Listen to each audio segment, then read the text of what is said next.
Hi everyone, now I am going to continue with the centroid of a semicircle derivation. So in this figure you can see a semicircle, right? So consider a semicircle like this and having the diameter d, okay? So here again we are going to consider a small elemental area like this.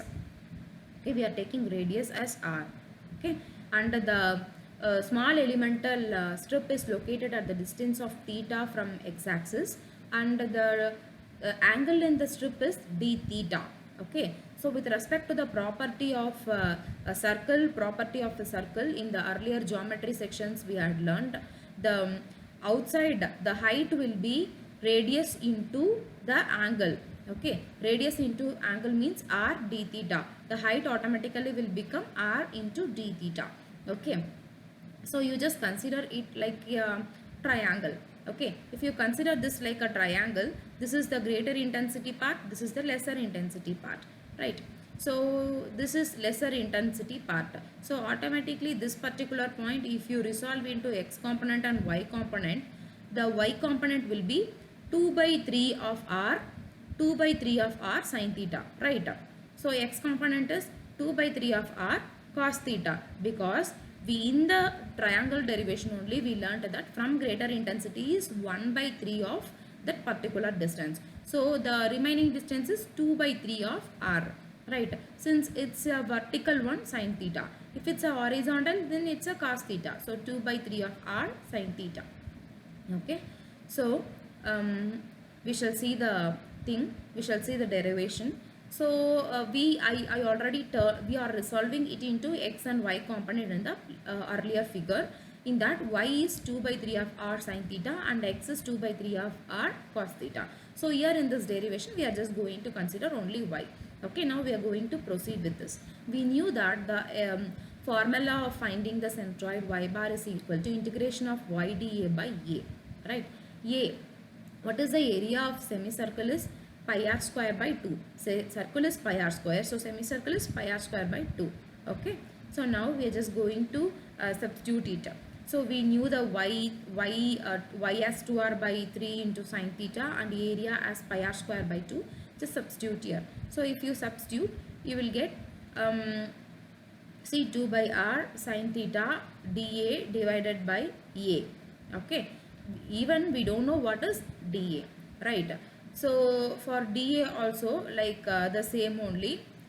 So dA is nothing but the circumferential area. Okay, or the area of, like, see, the dA is a elemental strip area. It looks like a triangle, so we are taking it as r into d theta. dA is equal to r into d theta.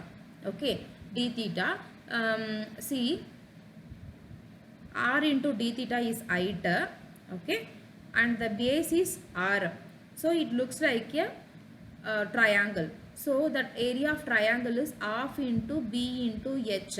Base is r, h is r d theta. So you will get di is equal to half into r d theta into r.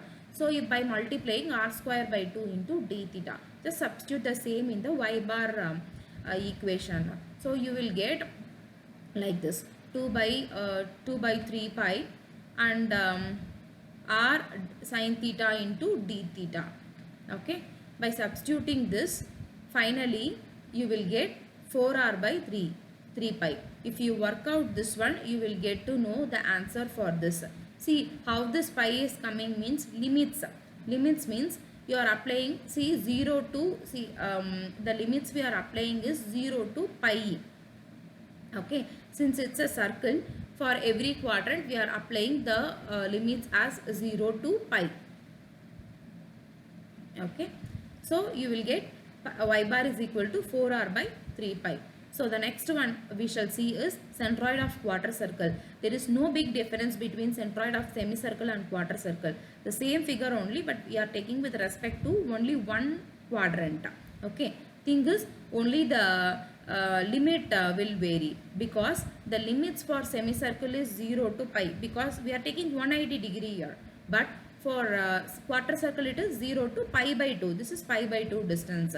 Other things and all same only. You need to consider a small elemental strip like this, and having the base of r and height as r d theta, and the angle is d theta, and the y is equal to 2 by 3 r sin theta, and x is equal to 2 by 3 r cos theta.